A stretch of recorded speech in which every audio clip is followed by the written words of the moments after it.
ಒಬ್ಬ ಗಡಿಪಾರಾದಂಥ ವ್ಯಕ್ತಿ ಒಬ್ಬ ನೋಡಿ ಅಧ್ಯಕ್ಷರ ಅವನ ಫೋಟೋ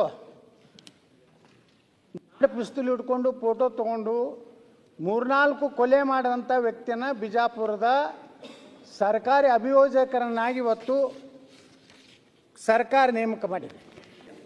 ಅದ್ರ ಜೊತೆಗೆ ಬಿಜಾಪುರ ಮಹಾನಗರ ಪಾಲಿಕೆ ಸದಸ್ಯ ನಿಶಾತ್ ಹೈದರಾಲಿ ನದಾಫ್ ಪತಿ ಹೈದರಾಲಿ ನದಾಫ್ನ ಕೊಲೆಗದ ಪ್ರಕರಣ ಜಲನಗರ ಠಾಣೆಯಲ್ಲಿ 30 case number 2023 crime number 143 147 148 120B 341 114 302 149 IPC 25 subsection 1 ಬಸನಗೌಡ್ರೆ criminal ಎಲ್ಲ ಪ್ರಕರಣ ವ್ಯಕ್ತಿನ ಇಂಥ ಒಬ್ಬ ಕ್ರಿಮಿನಲ್ ವ್ಯಕ್ತಿನ ಇಡೀ ವಿಜಾಪುರದಲ್ಲಿ ಒಂದು ಕಾರ್ಪೊರೇಟರ್ ಮುಸ್ಲಿಂ ಕಾರ್ಪೊರೇಟರ್ ಗಂಡನ ಕೊಲೆ ಮಾಡಿದಂಥದ್ದು ಆರೋಪಿ ಅದಾನೆ. ಒಂದು SC ಹೆಣ್ಮಗಳನ್ನ ಅತ್ಯಾಚಾರ ಮಾಡಿ ಕೊಲೆ ಮಾಡಿದಂಥ ಆರೋಪಿ ಅದಾನೆ. ರಾಜಾರೋಷವಾಗಿ ನಾಡ ಪಿಸ್ತೂಲ್ ಹೊಡ್ಕೊಂಡು ವಿಜಾಪುರನಲ್ಲಿ ಅಡ್ಡಾಡ್ತಾ ಇದ್ದಾನೆ. ಕಾಂಗ್ರೆಸ್ಸಿನ ಮಂತ್ರಿಗಳಾದ MB ಪಾಟೀಲ್ರು, ಬಿಜಾಪುರ ಜಿಲ್ಲಾಧಿಕಾರಿಗಳು, ಜಿಲ್ಲಾ ಪೊಲೀಸ್ ವರಿಷ್ಠಾಧಿಕಾರಿಗೆ ಬಾಯಿಗೆ ಬಂದಂಗೆ ಅವನ್ನೆಲ್ಲ ಇದು ತಂದಿದ್ದೇನೆ. ಅವು ಏನೇನೋ ಪೆನ್ ಡ್ರೈವ್ ಇದೆ, ಅವನು ಯಾವ ರೀತಿ ಅವನ ಭಾಷೆ ಇದೆ. ಸರ್ಕಾರಿ ಒಬ್ಬ ವಕೀಲನಾಗಿ ಮತಾಂಧ ಪ್ರಚೋದನೆ ಮಾಡುವಂತಹ ಪತ್ರಿಕಾಗೋಷ್ಠಿಯನ್ನು ಮಾಡಿದಂಥದ್ದು ನನ್ನ ಬಳಿ ಪೆನ್ ಡ್ರೈವ್ ಇದೆ. ನೋಡ್ರಿ, SP ಗೆ ಹೆಂಗೆ ಮಾತಾಡ್ತಾನೆ, DC ಗೆ ಹೆಂಗೆ ಮಾತಾಡ್ತಾನೆ, ಜಿಲ್ಲಾ ಉಸ್ತುವಾರಿ ಮಂತ್ರಿಗೆ ಹೆಂಗೆ ಮಾತಾಡ್ತಾನೆ, ಕೋರ್ಟ್ನಾಗ ಅವನು ಗುಂಡಾಗಿ ಓಪನ್ನ ಕಂಟ್ರಿ ಪುಸ್ತಕ ತೊಗೊಂಡು ಪುಸ್ತಕ ತೋರಿಸ್ತಾನೆ ಕೋರ್ಟ್ನಾಗ.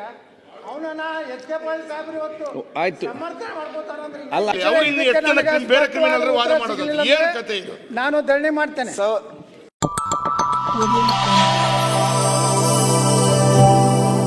Welcome to M news Bijapur. चलिए चलते हैं आज की खबरों की ओर। ಬಹುಶಃ ನಮ್ಮ ಹಿರಿಯರಾದಂಥ ಮತ್ತು ಸದನದಲ್ಲಿ ಅತ್ಯಂತ ಅನುಭವಿಗಳಾದಂಥ HK ಪಾಟೀಲ್ ಸಾಹೇಬರು ಈ ರೀತಿ ಉತ್ತರ ಕೊಡ್ತಾರೆ ನಾನು ನಿರೀಕ್ಷೆ ಮಾಡಿರಲಿಲ್ಲ. ಇವತ್ತು ಈ ವ್ಯಕ್ತಿ ಒಬ್ಬ ಹಿರಿಯ ಶ್ರೇಣಿ ನ್ಯಾಯಾಲಯದ ಅಪ್ಪರ್ ಸರ್ಕಾರಿ ವಕೀಲರನ್ನಾಗಿ ಮಾಡಬೇಕಾದ್ರೆ ಅವನ ಬ್ಯಾಕ್ಗ್ರೌಂಡನ್ನು ಇವತ್ತು ತನಿಖೆ ಮಾಡಿಸ್ಬೇಕು. ಅವ ಯಾವ್ಯಾವ ಪ್ರಕರಣದಾಗ ಅವನ ಏನೇನು ಅವನ ಮೇಲೆ ಆರೋಪಗಳಿದೆ ಅನ್ನೋಂಥದ್ದು, ಎಷ್ಟು ಪ್ರಕರಣಗಳು ದಾಖಲೆ ಇದಾವೆ ಅನ್ನೋಂಥದ್ದನ್ನು ತನಿಖೆ ಮಾಡಿದೆ. ಒಬ್ಬ ಗಡಿಪಾರಾದಂಥ ವ್ಯಕ್ತಿ ಒಬ್ಬ ನೋಡಿ ಅಧ್ಯಕ್ಷರ ಅವನ ಫೋಟೋ ಪಿಸ್ತೂಲ್ ಹಿಡ್ಕೊಂಡು ಫೋಟೋ ತೊಗೊಂಡು 3-4 ಕೊಲೆ ಮಾಡಿದಂಥ ವ್ಯಕ್ತಿಯನ್ನು ಬಿಜಾಪುರದ ಸರ್ಕಾರಿ ಅಭಿಯೋಜಕರನ್ನಾಗಿ ಇವತ್ತು ಸರ್ಕಾರ ನೇಮಕ ಮಾಡಿದೆ. ಇದನ್ನು ಎಲ್ಲನೂ ನಾನು ಗಮನಕ್ಕೆ ತೊಗೊಂಡು ಬಂದಿದ್ದೇನೆ. ಈಗಾಗಲೇ 8 ಪ್ರಕರಣಗಳಲ್ಲಿ ಭಾಗಿಯಾಗಿದ್ದಾನೆ. ಮಾನ್ಯ ಗೃಹ ಸಚಿವರೇ ನೀಡಿರುವ ಲಿಖಿತ ಉತ್ತರದಲ್ಲಿ 2024 ಫೆಬ್ರವರಿಯಲ್ಲಿ 20ನೇ ತಾರೀಕಿನಂದು ಗೃಹ ಮಂತ್ರಿಗಳೇ ಒಪ್ತಾರೆ, ಈತ ಗಡಿಪಾರು ಶಿಕ್ಷೆಗೆ ಒಳಗಾಗಿದ್ದು ದೋಂಬಿ, ಮತೀಯ ಗಲಭೆ, SC ST ಹಾಗೂ ಇತರೆ 8 ಪ್ರಕರಣಗಳಲ್ಲಿ ಭಾಗಿಯಾಗಿದ್ದಾನೆಂದು ಸ್ಪಷ್ಟಪಡಿಸಿದ್ದಾರೆ. ಮತ್ತು ಮುಂದೆ ಹೇಳ್ತಾರೆ ಅಧ್ಯಕ್ಷರೇ, ಇವರು ವಿಚಾರಣೆ ಹಂತದಲ್ಲಿವೆ, ಕೆಲವೊಂದು ಪ್ರಕರಣಗಳು ಗಂಭೀರವಾದಂಥ ಪ್ರಕರಣಗಳು ಇವೆ ಅನ್ನೋಂಥದ್ದನ್ನು ಸರ್ಕಾರ 2 ಸಲ, ಒಮ್ಮೆ ಆನ್ಸ್ಟಾರ್ ಕ್ವಶನ್ದಲ್ಲಿ ಕೇಳಿದ್ದೇನೆ, ಒಮ್ಮೆ 0 ಅವರ್ನಲ್ಲಿ ಕೇಳಿದ್ದೇನೆ. ಮುಂದೆ ಅಧ್ಯಕ್ಷರೇ, ಈ ವ್ಯಕ್ತಿ ಏನು ನಾನು ಚಳಿಗಾಲ ಅಧಿವೇಶನದಲ್ಲಿ ಡಿಸೆಂಬರ್ 24 ಅವಾಗೂ ಈ ಪ್ರಶ್ನೆ ಗುರುತಿಲ್ಲದ ಪ್ರಶ್ನೆಯನ್ನು ಚುಕ್ಕೆ ಗುರುತಿಲ್ಲದ ಪ್ರಶ್ನೆಯನ್ನು ಕೇಳಿದ್ದೇನೆ. ಇದು ಎಲ್ಲ ಪ್ರಕರಣ ಆದಮ್ಯಾಗೂ ಸಹ ಇವತ್ತು ಮಾನ್ಯ ನಮ್ಮ ಸಚಿವರು ಉತ್ತರ ಕೊಡ್ತಾರೆ. ಇಂಥ ಒಬ್ಬ ಕ್ರಿಮಿನಲ್ ವ್ಯಕ್ತಿನ ಮಾಡಿದ ಮೇಲೆ ಇಷ್ಟೆಲ್ಲ ಸರ್ಕಾರ ಮುಂದೆ ಗಮನಕ್ಕೆ ತಂದ ಮೇಲೂ ಸಹ ಇವತ್ತು ಹೇಳ್ತಾ ಇದ್ದಾರೆ ಅವನ ಅವಧಿ ಏನು ಖಾದ್ರಿಯ ಅವಧಿ 20/9/2025 ಮುಕ್ತಾಯವಾಗುತ್ತಿದ್ದು ಅವಾಗ ನಾವು ಸರ್ಕಾರದ ವಕೀಲರ ಹುದ್ದೆಗೆ ನೇಮಕಾತಿ ನಿಯಮಗಳ ಪ್ರಕಾರ ಕರಿತೀವಿ. ಅವಾಗ ಮತ್ತವರು ಯಾರು ಅರ್ಜಿ ಹಾಕ್ತಾರೆ ಹಾಕ್ತೀವಿ. ಆದರೆ ಈ ವ್ಯಕ್ತಿನ, ಇಂಥ ಒಬ್ಬ ಕ್ರಿಮಿನಲ್ ವ್ಯಕ್ತಿನ ಇಡೀ ವಿಜಾಪುರದಲ್ಲಿ ಒಂದು ಕಾರ್ಪೊರೇಟರ್, ಮುಸ್ಲಿಂ ಕಾರ್ಪೊರೇಟರ್ ಗಂಡನ ಕೊಲೆ ಮಾಡಿದಂಥದ್ದು ಆರೋಪಿ ಅದಾನೆ. ಒಂದು SC ಹೆಣ್ಮಗಳನ್ನ ಅತ್ಯಾಚಾರ ಮಾಡಿ ಕೊಲೆ ಮಾಡಿದಂಥ ಆರೋಪಿ ಅದಾನೆ. ರಾಜಾರೋಷವಾಗಿ ನಾಡ ಪುಸ್ತಕ ಹೊಡ್ಕೊಂಡು ವಿಜಾಪುರನಲ್ಲಿ ಅಡ್ಡಾಡ್ತಾ ಇದ್ದಾನೆ. ಕಾಂಗ್ರೆಸ್ಸಿನ ಮಂತ್ರಿಗಳಾದ MB ಪಾಟೀಲ್ರು, ಬಿಜಾಪುರ ಜಿಲ್ಲಾಧಿಕಾರಿಗಳು, ಜಿಲ್ಲಾ ಪೊಲೀಸ್ ವರಿಷ್ಠಾಧಿಕಾರಿಗೆ ಬಾಯಿಗೆ ಬಂದಂಗೆ ಅವನ್ನೆಲ್ಲ ಇದು ತಂದಿದ್ದೇನೆ. ಅವು ಏನೇನೋ ಪೆನ್ ಡ್ರೈವ್ ಇದೆ, ಅವನು ಯಾವ ರೀತಿ ಅವನ ಭಾಷೆ ಇದೆ. ಸರ್ಕಾರಿ ಒಬ್ಬ ವಕೀಲನಾಗಿ ಮತಾಂಧ ಪ್ರಚೋದನೆ ಮಾಡುವಂತಹ ಪತ್ರಿಕಾಗೋಷ್ಠಿಯನ್ನು ಮಾಡಿದಂಥದ್ದು ನನ್ನ ಬಳಿ ಪೆನ್ ಡ್ರೈವ್ ಇದೆ. ಆದರೂ ದುರ್ದೈವ ಏನಂದರೆ HK ಪಾಟೀಲ್ ಅಂತ ಸಾಹೇಬರು ತಕ್ಷಣ ಅವನ ಆ ಒಂದು ಇದರಿಂದ ವಜಾ ಮಾಡಬೇಕಾಗಿತ್ತು. ಆದರೆ ಅವನು ಇನ್ನೂ 29 ತನಕ ಸರ್ಕಾರಿ ವಕೀಲಾಗಿ ಮುಂದುವರಿಯುವಂಥ ಪರಿಸ್ಥಿತಿ ನಿರ್ಮಾಣ ಆಗಿದೆ. ಅಂದರೆ ಸರ್ಕಾರ ಯಾವ ಹಂತಕ್ಕೆ ಹೋಗಿ ಅವರಿಗೆ ಈ ರೀತಿ ಅಪೀಸ್ಮೆಂಟ್ ಅಂತ ಏನು ಕರಿತೀವಲ್ಲ, ಎಷ್ಟರೇ ಅಪೀಸ್ಮೆಂಟ್ ಮಾಡೋದು. ಒಬ್ಬ ಗುಂಡ, ಒಬ್ಬ ಕ್ರಿಮಿನಲ್ಲು, ಒಬ್ಬ ಅಟ್ರಾಸಿಟಿ ಕೇಸ್ನಲ್ಲಿ ಭಾಗವಹಿಸಿದವ, ಒಬ್ಬ ಕೊಲೆಗಾರಕ ಅಂತೇಳಿ ಇವತ್ತು ಕೋರ್ಟಿನಲ್ಲಿ ನಡೆದಂಥವ ಮತ್ತು ಗಡಿಪಾರಾದಂಥ ವ್ಯಕ್ತಿನ ಇವತ್ತು ಸರ್ಕಾರಿ ಅಭಿಯೋಜಕರು ಮಾಡ್ತಾರಂದರೆ ಇದು ಎಂಥ ದುರಂತ. ಇದರ ಸಚಿವರು ನನಗೆ ಇವತ್ತು ಒಂದೇ ಒಂದು ಆಶ್ವಾಸನೆ ಕೊಡಬೇಕು, ಇವತ್ತೇ ಅವರನ್ನು ಆ ಒಂದು ಹುದ್ದೆಯಿಂದ ನಾವು ವಜಾಗೊಳಿಸ್ತೀವಿ ಅನ್ನೋಂಥ ಉತ್ತರ ನಾನು ನಿರೀಕ್ಷೆ ಮಾಡಿದ್ದೆ. ಆ ದುರ್ದೈವ ಬಂದಿಲ್ಲ. ಈಗಲಾದರೂ ಮಾನ್ಯ ಸಚಿವರು ಇಂಥ ಪ್ರಕರಣ ಇರುವಂಥ ವ್ಯಕ್ತಿನ ತಕ್ಷಣ ವಜಾ ಮಾಡಬೇಕಂತ ನಾನು ಆಗ್ರಹ ಮಾಡ್ತೇನೆ. ಮೊನ್ನೆ ಬಸನಗೌಡ ಪಾಟೀಲ್ ಯತ್ನಾಳ್ ಅವರು ಭಾಳ ಗಂಭೀರವಾಗಿರ್ತಕ್ಕಂಥ ಆರೋಪಗಳು,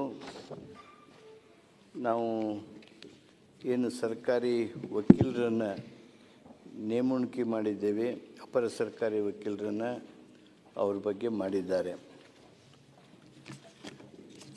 ಈ ವಕೀಲರನ್ನು ನೇಮಣಿಕೆ ಮಾಡುವಾಗ, ಅದು ತಾತ್ಪೂರ್ತಿಕವಾಗಿ ನೇಮಣಿಕೆ ಮಾಡುವಾಗ ನಾವು ಅವರ ವಕೀಲಿ ವೃತ್ತಿಯನ್ನು ಗಮನದಲ್ಲಿಟ್ಕೊಂಡು ಈ ನೇಮಣಿಕೆಗಳನ್ನು ಮಾಡ್ತೀವಿ. ಅವ್ರದ್ದು ಪೊಲೀಸ್ ರೆಕಾರ್ಡ್ಸು ಅಥವಾ ಬೇರೆ ಬೇರೆ ರೀತಿಯಾಗಿರ್ತಕ್ಕಂಥ ವರದಿಗಳನ್ನು ತರಿಸ್ಕೊಳ್ಳೋದಿಲ್ಲ, ಅದು ನಿಜ.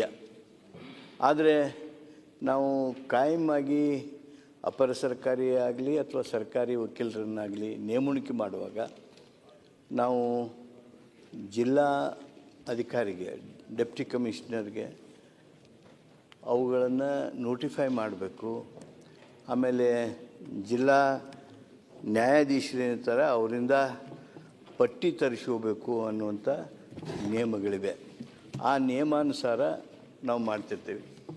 ಈಗ ಇವ್ರನ್ನ ಮಾಡಿದ್ದು ತಾತ್ಪೂರ್ತಿಕವಾಗಿ ಮಾಡಿರ್ತಕ್ಕಂಥದ್ದು, ಒಂದು ವರ್ಷದ ಮಟ್ಟಿಗೆ ಮಾಡಿರ್ತಕ್ಕಂಥದ್ದು ಇದ್ದುದರಿಂದ ಈ ಯಾವುದೇ ರೀತಿಯಾಗಿರ್ತಕ್ಕಂಥ ಪ್ರಕ್ರಿಯೆಗಳು ನಡೆದಿಲ್ಲ. ಅವರು ಹೇಳ್ತಕ್ಕಂಥದ್ರಲ್ಲಿ ಅವ್ರು ಹೇಳೋದ್ರ ಪ್ರಕಾರ, ಯಾಕಂದರೆ ಗಡಿಪಾರಾದ ವಕೀಲರು ಬಂದು ವಕಾಲತ್ತು ಮಾಡೋದಕ್ಕೆ ಸಾಧ್ಯ ಇಲ್ಲ.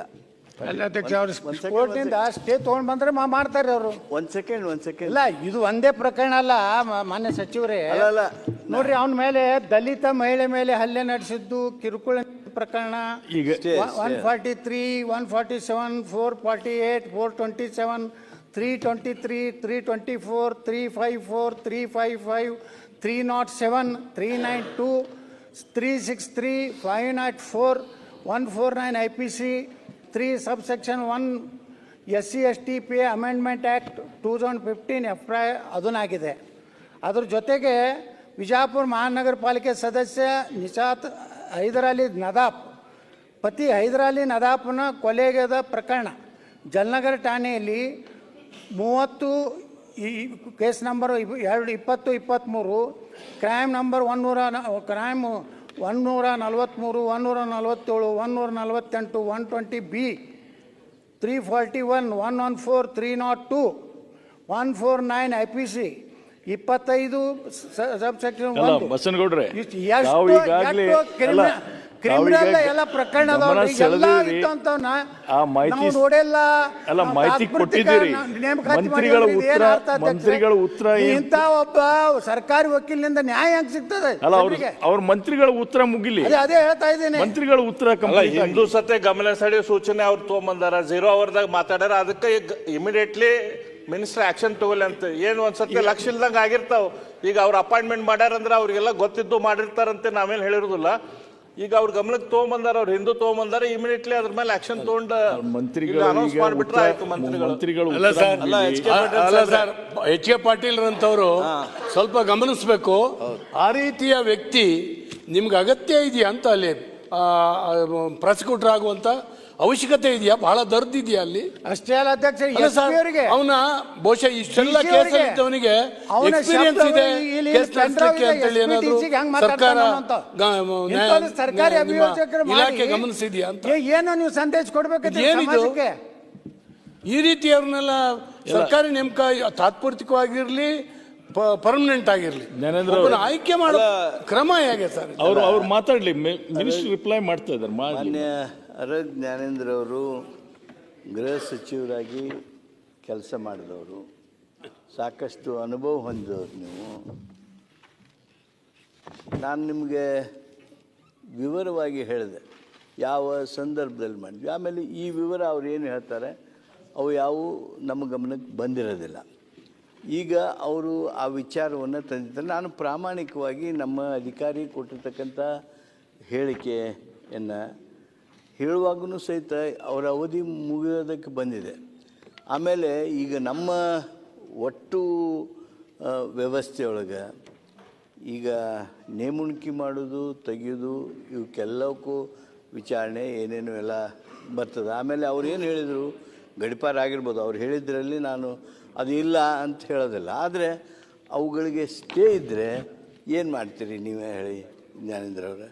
ನಾನು ಸರ್ ನೀವು ವಿವೇಚನೆ ಯೂಸ್ ಮಾಡಿ ಒಂದು ನಿಮಿಷ ಸರ್. ಯಾವುದೇ ಸರ್ಕಾರಿ ನೇಮಕಾತಿ ಕ್ರಿಮಿನಲ್ ಕೇಸ್ಗಳು ಒಬ್ಬನ ಮೇಲೆ ಇದ್ರೆ ಮಾಡಲಿಕ್ಕೆ ಬರೋದಿಲ್ಲ. ನಿಮ್ಮ ಸರ್ಕಾರದ ಏನಾಗಿ ಈ ಅಧಿಕಾರಿಗಳಿಗೆ ಏನು ಇನ್ಸ್ಟ್ರಕ್ಷನ್ ಇದೆ ಗೊತ್ತಿಲ್ಲ. ನಾನು ಇವತ್ತು ಚೀಫ್ ಸೆಕ್ರೆಟರಿಗೆ ಒಂದು ಲೆಟರ್ ಕೊಟ್ಟಿದ್ದೀನಿ, ನಿಮಗೂ ಕೊಡ್ತೀನಿ. ನನ್ನ ಕಾನ್ಸ್ಟಿಟ್ಯೂನ್ಸಿ ನಿನ್ನೆ ಕೃಷ್ಣ ಬೈರೇಗೌಡರಿಗೆ ತೋರಿಸಿದೆ. ನನ್ನ ಕಾನ್ಸ್ಟಿಟ್ಯೂನ್ಸಿ ಒಂದು ದೇವಸ್ಥಾನಕ್ಕೆ ಧರ್ಮದರ್ಶಿಯಾಗಿ ಒಬ್ಬನ್ನ ನೇಮಕ ಮಾಡಿದ್ದಾರೆ, ಶಿವಮೊಗ್ಗ ಜಿಲ್ಲಾಧಿಕಾರಿ. 18 ಕೇಸ್ ಇದೆ, 2 ಸರಿ ಜೈಲಿಗೆ ಹೋಗಿ ಬಂದಿದ್ದಾನೆ, ಕೇಸ್ ನಡೀತಾ ಇದೆ. ಇದು ಯಾವ ಥರದ್ದು ಇದು? ಇವ್ರನ್ನೆಲ್ಲ ಮಾಡೋದಾದ್ರೆ ಹಂಗಾರೆ ಇದಕ್ಕಿಂತ ಮರ್ಯಾದಸ್ಥರು ಸಿಗೋದೇ ಇಲ್ವಾ ನಿಮಗೆ ಅಧಿಕಾರಿಗಳಿಗೆ? ಸರ್ ಇದು ಹೆಂಗಾಗುತ್ತೆ ಸರ್? ಒಂದು FIR ಆದರೆ ಏನಾಗುತ್ತೆ? ಸರ್ಕಾರಿ ಅಭಿಯೋಜಕರು ಬರೇ ಒಂದು FIR ಆದರೆ ರಾಜೀನಾಮೆ ಚಾಲು ಮಾಡ್ತಾರೆ. ಇಂಥ ಒಬ್ಬ ಗುಂಡ, ಇಂಥ ಒಬ್ಬ ಗಡಿಪಾರು ಮಾಡೋದಂತ ಅವನ ಭಾಷೆ, ಅವನ ಪ್ರೆಸ್ ಮೀಟ್ ನೀವು ನೋಡಿಬಿಟ್ರೆ ಬಹುಶಃ ಯಾವುದೇ ಒಬ್ಬ ಸುಸಂಸ್ಕೃತ ವ್ಯಕ್ತಿ, ಒಬ್ಬ IPS ಆಫೀಸರ್ಗೆ IAS ಆಫೀಸರ್ಗೆ MB ಪಾಟೀಲ್ಗೆ ಸ್ವತಃ ಬಾಯಿಗೆ ಬಂದಂಗೆ ಎಲ್ಲ ಶಬ್ದಗಳು ಉಪಯೋಗ ಮಾಡಿ ಮಾತಾಡ್ತಾನೆ. ಅಂಥವನು ಇವರು ನೇಮಕಾತಿ ಮಾಡ್ತಾರೆ. ಅವ ಇವ್ರಿಗೆ ಎಲ್ಲ ಸರ್ಕಾರಕ್ಕೆ ಧಮಕಿ ಕೊಡ್ತಾನೆ, ನೀವು ನಾನು ತೆಗೀತಾರೆ ಹೆಂಗೆ ನೋಡಿರ್ತಾನೆ. ಇಂಥ ವ್ಯಕ್ತಿನ ನಾ ಆಗ್ರಹ ಮಾಡೋದು ಮಾನ್ಯ ಸಚಿವರಲ್ಲಿ ಇವತ್ತೇ ವಜಾ ಮಾಡ್ತೀನಿ ಅಂತ ಹೇಳಬೇಕು. ಇಲ್ಲಕ ನಾ ಇಲ್ಲೇ ಧರಣಿ ಕೊಂಡಿರ್ತೇನೆ. ಅವ್ರು ವಜಾ ಆಗುತ್ತಾನ ನಾ ಇಲ್ಲೇ ಇವತ್ತು ರಾತ್ರಿ ಧರಣಿ ಇಲ್ಲೇ ಮಾಡ್ತೀನಿ. ನಾನು ಮಾನ್ಯ ಅಧ್ಯಕ್ಷರೇ, ನಾನು ಈಗಾಗಲೇ ವಿವರವಾಗಿ ತಿಳಿಸಿದ್ದೇನೆ. ನಾನು ಇನ್ನೊಮ್ಮೆ ಅವರೇನು ಪ್ರಕರಣಗಳನ್ನು ಮೇಲಿನ ಮೇಲೆ ಅವೆಲ್ಲ ಸೆಕ್ಷನ್ಸ್ ಇಟ್ಕೊಂಡು ಓದಿದರು, ಅದನ್ನೆಲ್ಲ ಗಮನಿಸಿಕೊಂಡು ನಾನು ನಮ್ಮ ಲಾ ಸೆಕ್ರೆಟರಿ ಅವರಿಗೆ ಇದ್ರ ಬಗ್ಗೆ ಪೂರ್ಣವಾಗಿ ವಿವರ ತಗೊಂಡು ನನ್ನ ಜೊತೆಗೆ ಚರ್ಚೆ ಮಾಡೋದಕ್ಕೆ ಸೂಚನೆಯನ್ನು ಕೊಡ್ತೀನಿ. ಆಯಿತು. ನೆಕ್ಸ್ಟ್ ಅರ್ಗದ ಜ್ಞಾನೇಂದ್ರ ಎಲ್ಲ ಅವ್ರು ಹೇಳಿದ್ದಾರೆ, ಏನು ಕ್ರಮ ತಗೋತಾರ ಅನ್ನೋಂಥದ್ದು ಹೇಳಬೇಕು. ಇದು ಇಷ್ಟ ಆದ್ಮ್ಯಾಗೂ ಈಗ 29ಕ್ಕೆ ಅವನ ಅವಧಿ ಮುಗಿತಂದ್ರೆ ಸರ್ಕಾರ ಇಂಥವ್ನು ಮುಂದುವರ್ಸೋದಂದ್ರೆ ಅವನಿಗೆ ಒಂದು ರೀತಿ ನೈತಿಕ ಬೆಂಬಲ ಕೊಟ್ಟಂಗೆ. ನಾವು ಅದನ್ನ ಲಾ ಏನು ಅವರ ಸೆಕ್ರೆಟರಿ ಅವ್ರ ಜೊತೆ ಮಾತಾಡಿ ಅದು ವಜಾ ಮಾಡ್ತಾರೋ ಅಥವಾ ಇಲ್ಲೋ ಟೈಮ್ ಫ್ರೇಮ್ ಕೊಡಲ್ಲ ಸರ್. ಟೈಮ್ ಫ್ರೇಮ್ ಕೊಟ್ಟು ನೋಡ್ತೇವೆ, ಸೋಮವಾರ ನೋಡ್ತೇವೆ. ಕೂತ್ಕೊಳ್ರಿ, ನೀವು ಮಾರ್ಗದರ್ಶನ ಒಪ್ಬೇಕು ಸರ್. ಹಿಂದೆ ಎಲ್ಲ ತುಂಬಾ ಅಲ್ಲ, ಅಧಿವೇಶನದಲ್ಲಿ ಉಳಿದವರೆಲ್ಲರೂ ಮಾತಾಡ್ಲಿಕ್ಕೆ ಪ್ರಾರಂಭ ಮಾಡಿದ್ರೆ ಕೊನೆ ಈ ಇಲ್ಲ. ರೀತಿಯ ಘಟನೆಗಳಾದಾಗ ಈಗ ತಕ್ಷಣಕ್ಕೆ ಅದಕ್ಕೆ ಸ್ಪಂದನೆ ಮಾಡಿರ್ತಕ್ಕಂಥ ಉದಾಹರಣೆಗಳಿದೆ ಸರ್. ಈಗ ಇಂತಹ ಮಂತ್ರಿಗಳು ಹೇಳಿಕೆ ಕಾನೂನುಬಾಹಿರವಾಗಿ ಕೊಟ್ಟಿದ್ದಾರೆ, ಇರ್ತಕ್ಕಂಥ ಮಂತ್ರಿಗಳು ಹೇಳಿಕೆ ವ್ಯಕ್ತಿಗಳನ್ನು ಕೊಟ್ಟಿದ್ದಾರೆ. ಈ ರೀತಿಯ ಉನ್ನತ ಹುದ್ದೆಯಲ್ಲಿ ಬಸವಗೌಡ್ರೆ, ನಡೆಸ್ಕೊಂಡು ಇಲ್ಲಿ ನೋಡಿ, ಹೋಗ್ತಕ್ಕಂಥದ್ದು ಒಂದು ಸದಸ್ಯರೇ, ಸಮಾಜಕ್ಕೂ ಕಂಟಕ ಸರ್. ಅವರು ದಯವಿಟ್ಟು ಜಿಲ್ಲಾ ಇದಕ್ಕೊಂದು ಮಂತ್ರಿ ನೀವು ಉತ್ತರ ಹೆಸರು ಕೊಡ್ಬೇಕು. ತಗೊಂಡಿದ್ದೀರಿ, ಜಿಲ್ಲಾ ಮಂತ್ರಿ ಅವರನ್ನು ಕರೆಸ್ತಾರೆ, ಅವ್ರ ಇಲಾಖೆಯವರನ್ನು ಕರೆಸ್ತಾರೆ, ನನಗೆ ಅದ್ರ ಯಾವಾಗ ಮೇಲೆ ಕ್ರಮ ಕೈಗೊಳ್ತೀನಿ ಅಂತ ಅವನ ವಜಾ ಹೇಳಿದ್ದಾರೆ. ಮಾಡಿದಂತ ಉತ್ತರ ಯಾವಾಗ ಹೇಳ್ತೀರಿ ಹೇಳ್ರಿ? ಸೋಮವಾರ ಹೇಳ್ತಿರೋ, ಅಲ್ಲ, ಮಂಗಳವಾರ ಹೇಳ್ತಿರೋ? ಹೇಳ್ಬೇಕಲ್ರಿ, ಇಂಥ ಒಬ್ಬ ಗುಂಡಾನ ನಾವು ಮುಂದುವರಿಸ್ತೀವಿ ಅಂದ್ರೆ ಏನು ಅರ್ಥ ಏನು? ಈಗ ನೀವು ಗಮನ ಸೆಳೆದಿರಿ, ಅವ್ರು ಉತ್ತರ ಕೊಟ್ಟಿದ್ದಾರೆ, ಅದನ್ನ ಅದು ಇನ್ಸಿಸ್ಟ್ ಮಾಡಕ್ಕೆ ಉತ್ತರಕ್ಕೆ ಹೇಗೆ ತೃಪ್ತಿ ಬರ್ತೀವಿ? ಆಗ್ಬೇಕಲ್ರಿ, ಅವ್ರ ಸಮಾಧಾನದ ಪರಿಹಾರ ಸಿಗ್ಬೇಕಲ್ಲ. ಬರೀ ಉತ್ತರ ಕೊಟ್ಟರೆ ಹೆಂಗ್ರಿ ಅಧ್ಯಕ್ಷರೇ? ಅಲ್ಲ, ಸಮಾಲೋಚನೆ ಸಮಾಜಕ್ಕೆ ಮಾಡ್ತೀನಿ. ಇದು ಸಮಾಜಕ್ಕೆ ಯಾವ ರೀತಿಯಲ್ಲಿ ಒಂದು ಇತ್ತೋರ್ತದಂತ ಗೊತ್ತಾಗಲ್ಲ. ಈ ರೀತಿಯ ಕ್ರಿಮಿನಲ್ ಕೇಸ್ಗಳು ಇದ್ದುಕೊಂಡು ಇಂತಂದ ಎತ್ತುಗಳು ಅವರೇ ಇನ್ನೊಂದು ಕ್ರಿಮಿನಲ್, ಅವರೇ ಒಂದು ಕ್ರಿಮಿನಲ್, ಅವರು ಇನ್ನೊಂದು ಕ್ರಿಮಿನಲ್ ಬಗ್ಗೆ ವಾದ ಮಾಡೋದು. ಎಫ್ಐಆರ್ ಕಾಪಿ ತಗೊಂಡ್ ಬಂದಿದ್ದೀನಿ ಈ ಉತ್ತರ ಎಕ್ಸ್ಪೆಕ್ಟೇಷನ್ ಮಾಡಿದ್ದಿಲ್ಲ. ಎಚ್ ಕೆ ಪಾಟೀಲ್ ಸರ್ ಅವರಂತ ದೊಡ್ಡ ವ್ಯಕ್ತಿಯಿಂದ ಈ ಉತ್ತರ ಎಕ್ಸ್ಪೆಕ್ಟೇಷನ್ ಮಾಡಿದ್ದಿಲ್ಲ. ಜ್ಞಾನೇಂದ್ರ ಅಲ್ಲ, ಅವರೇ ಕ್ರಿಮಿನಲ್ 8 ಕೇಸಲ್ಲಿ, ಅವರು ಇನ್ನು 8 ಜನ ಬೇರೆ ಕ್ರಿಮಿನಲ್ ವಾದ ಮಾಡೋದು. ಏನು ಕತೆ ಇದು? ನಾನು ಧರಣಿ ಮಾಡ್ತೇನೆ. ಅಲ್ಲ, ಸದಸ್ಯರು ಅವರೇ ಕ್ರಿಮಿನಲ್, ಅವರು ಯಾರನ್ನು ಯಾವ ಕ್ರಿಮಿನಲ್ ವಾದ ಮಾಡೋದು? ಯಾವ ಅಧಿಕಾರ ಸಿಗೋದು ಅವರಿಗೆ? ಇಲ್ಲ, ಅಲ್ಲ IPC ಹೋಗಿಬಿಟ್ಟದ, ಈಗ BNS ಬಂದತೆ. ಅಲ್ಲ, ನಿಮ್ಮ ಇದರ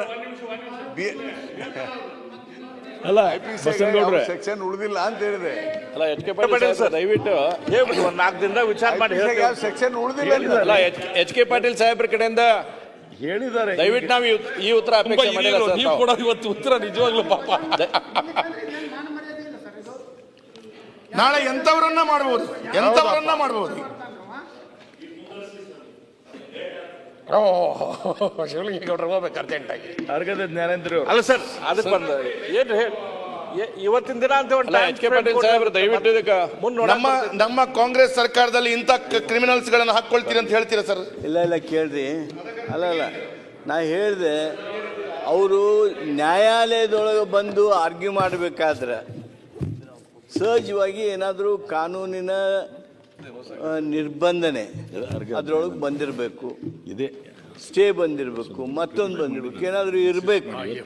ಇಲ್ಲ ಅಂದ್ರೆ ಒಂದು ಕೇಳ್ರಿ ಗೌಡ್ರೆ, ಅಲ್ಲ FIR ಆಗಿರ್ಬೋದು. ಹಾಗಾದ್ರೆ ನಿಮ್ಮ ಪೊಲೀಸ್ ಇಲಾಖೆ ಅಧಿಕಾರಿಗಳು FIR ಮಾಡಿರ್ಬೇಕಂದ್ಲೇನಾ? ದಯವಿಟ್ಟು ಅಂತ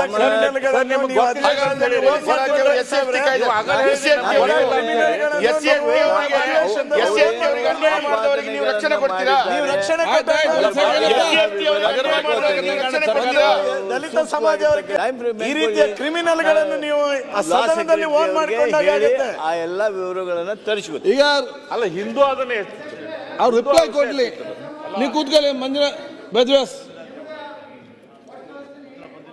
ಭಾಷೆ ನೋಡ್ರಿ, SP ಗೆ ಹೆಂಗ್ ಮಾತಾಡ್ತಾನೆ, DC ಗೆ ಹೆಂಗ್ ಮಾತಾಡ್ತಾನೆ, ಜಿಲ್ಲಾ ಉಸ್ತುವಾರಿ ಮಂತ್ರಿಗೆ ಹೆಂಗ್ ಮಾತಾಡ್ತಾನೆ, ಕೋರ್ಟ್ನಾಗ ಅವನು ಗುಂಡಾಗಿರಿ ಓಪನ್ ಕಂಟ್ರಿ ಪುಸ್ತಕ ತಗೊಂಡು ಪುಸ್ತಕ ತೋರಿಸ್ತಾನೆ ಕೋರ್ಟ್ನಾಗ. ಅವನನ್ನ HK ಪಾಟೀಲ್ ಸಾಹೇಬ್ರು ಇವತ್ತು ಆಯ್ತು. ಸಮರ್ಥನೆ ಮಾಡ್ಕೋತಾರಂದ್ರೆ ಅಲ್ಲ, ಆಯ್ತು. ಅಲ್ಲಲ್ಲಿ ಈಗ ನೀವು ನಿಮ್ಮ ಸೀಟಿಗೆ ಹೋಗಿ. ಇಲ್ಲ, ಅವ್ರು ಹೇಳ್ರಿ, ಅಲ್ಲಿ ಹೇಳ್ತಾರೆ. ಈಗ ಅವ್ರು ಹೇಳ್ರಿ, ನೋಡಿ, ಅದು ಸರಿಯಲ್ಲ ನೋಡಿ. ಆಯ್ತು ಅಧ್ಯಕ್ಷರೇ, ನಿಲ್ಲಿ. ಅಲ್ಲ, ಒಂದ್ ನಿಮಿಷ ಅಧ್ಯಕ್ಷರೇ. ಎಚ್ ಕೆ ಪಾಟೀಲ್ ಅಂತ ಹಿರಿಯರಿದ್ದಾರೆ. ಗೊತ್ತಾಯ್ತು. ಈ ರೀತಿಯ ಸಮಾಜ ದ್ರೋಹಿಗಳನ್ನು ಒಂದು ಕಾನೂನು ಸುವ್ಯವಸ್ಥೆ ಅಡಿಯಲ್ಲಿ ನಿಲ್ಲಿಸುವಂತದ್ದು ಅದು ಸರಿಯಾ ತಪ್ಪ ಅಂತ ಅವರ ಆತ್ಮಸಾಕ್ಷಿಯಾಗಿ ಹೇಳಲಿ. ಅವರು FIR ಆದವರಿಗೆ ಆಯ್ತು, ನಿಲ್ಲಿ. ಈಗ ನೀವು ಅಲ್ಲಿಗೆ ಹೋಗಿ ಸರ್. ಅವರು ನನಗ ಭರವಸೆ ಕೊಡ್ರಿ. ನೋಡಿ, ಅವನ ವಜಾ ಮಾಡಿ ಈಗ ಅದನ್ನ ಈಗ ಕೇಳುವ, ನೀವು ಒಮ್ಮೆ ಕೂತ್ಕೊಳ್ಳಿ ಅಲ್ಲಿ ನಿಮ್ಮ ಸೀಟಿಗೆ. ಗೌಡ್ರ ವಜಾ ಮಾಡೋದು ಬೇಡ, ಅವ್ರು ಸೋಮವಾರ ವಿಚಾರಕ್ಕೆ ಉತ್ತರ ಕೊಡಿ. ಅವ್ರಿಗೆ ಅದೇ ಹೇಳಕತ್ತೀನಿ. ನೀವೇ ಹೇಳ್ತೀರಿ. ಆಯ್ತು, ನೀವು ಅಲ್ಲಿ ಸೀಟಿಗೆ ಹೋಗಿ, ಈಗ ಅವ್ರು ಮತ್ತೆ ಉತ್ತರ ಕೊಡ್ತಾರೆ.